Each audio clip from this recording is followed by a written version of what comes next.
Magandang araw mga kababayan. Dito po tayo muli sa Marikina River.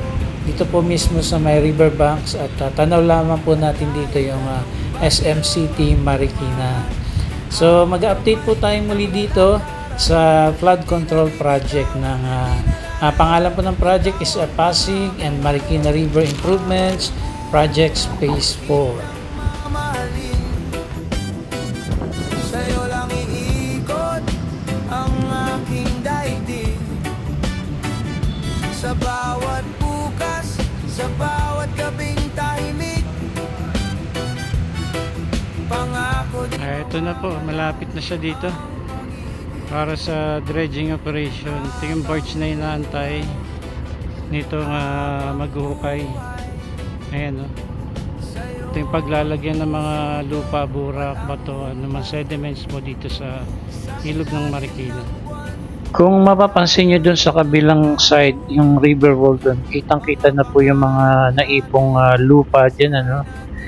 Gawa po yan ng naanod na mga lupa, buhangin, bato, basura, sediments, nung kalakasan ng bagyo, gawa nga po ng habagat. Kaya maganda rin po talaga na may mga dredging operation dito na nangyayari. Bagamat wala pang bagyo, ay may mga operation ng ganito, dredging operation, ay naglalo naman pong nadagdagan pa yung kanilang tatrabahuhin dahil nga po sa mga naanod na lupa rito. Yan, kitang-kita po natin sa kabilang side. Isa-set up lang po nila yan, maya rin po mag-i-start na rin po yung operation dito. And napakahalaga po talaga ng dredging operation sa project na ito dahil isa ito sa pangunahing paraan para palalimin at palakihin ang kapasidad ng ilog na magdala ng malaking volume ng tubig kapag malakas ang ulan, katulad nga ng nitong nakarang bagyo. And sa dredging, inaalis po yung mga putik, sediment, buhangin at iba pang materyales na naiipon sa ilalim ng ilog. At dahil dito po, mas malalim ang magiging daluyan ng tubig. Ang Phase 4 po ay nakatuon sa pagpapalawak at pagpapalalim ng channel. Ang engineering design ng Phase 4 ay naglalayong magkaroon ng river channel na may average design bed width na humigit kumulang na 90 meters upang makatulong po sa pagdaloy ng design flood discharge na hanggang 2,900 cubic meters per second sa bahagi po ng Middle Marikina River. Nakakatulong po talaga itong dredging operation laban po sa pag-apaw ng Marikina River. Kapag malakas ang ulan, mabilis na tumataas ang tubig. Kung mababaw at masikip ang channel dahil sa sedimentation, mas madaling umapaw po yung ilog. Ang dredging po ay bahagi ng flood control strategy kasama ng river widening, revetment, flood walls at floodgates.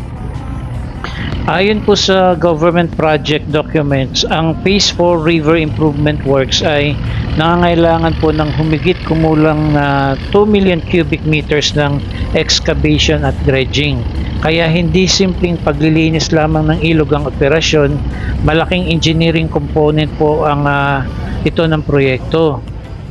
And mahalagang tandaan din po natin na hindi sapat ang dredging lamang, kasama sa Phase 4 ang manggahan control gate structure, floodgates, revetments at iba pang flood control works. Ang layunin po ay kontrolin kung saan at gaano kabilis dadaloy ang tubig. Kapag mababaw kasi sa pagbarado, maliit ang volume ng tubig na kayang dumaan. And kapag nilinis at pinalalim, mas malaking volume ng tubig ang maaaring makadaloy. And yung mas mataas ang kakayahan nitong harapin ang matinding pag-ulan. Kaya napakahalaga po talaga ng mga operation na katulad ng ganito po sa ilog ng Marikina at Pasig. And sakop din po pala sa Phase 4 ang parteng Quezon City, pati mga floodgate works na konektado sa Cainta at Taytay. And nung nakaraang linggo lamang po no napabalita sa Philippine News Agency na ang flood mitigation structure sa Marikina River ay nasa 53% completion. At sinabi ng DPWH na nakatulong na ang PMRCIP sa pagpigil sa pag-apaw ng ilog nitong mga nakaraang linggo ng matinding pag-ulan.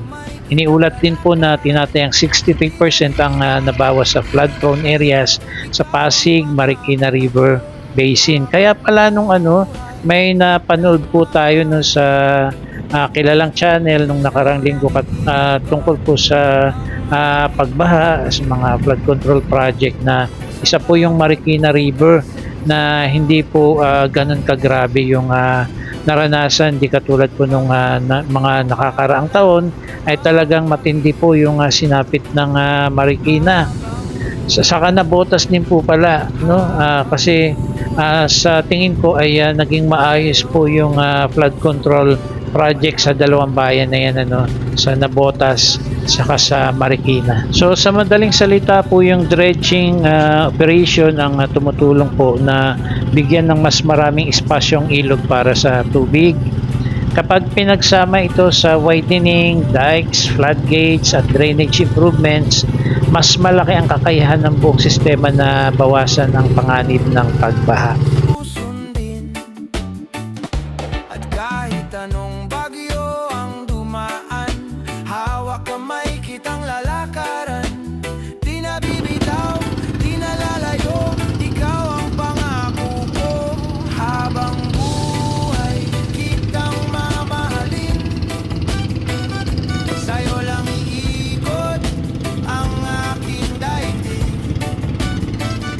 Sa bawat bukas, sa bawat gabing tahimik,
Sa'yo ang puso ko walang humpay.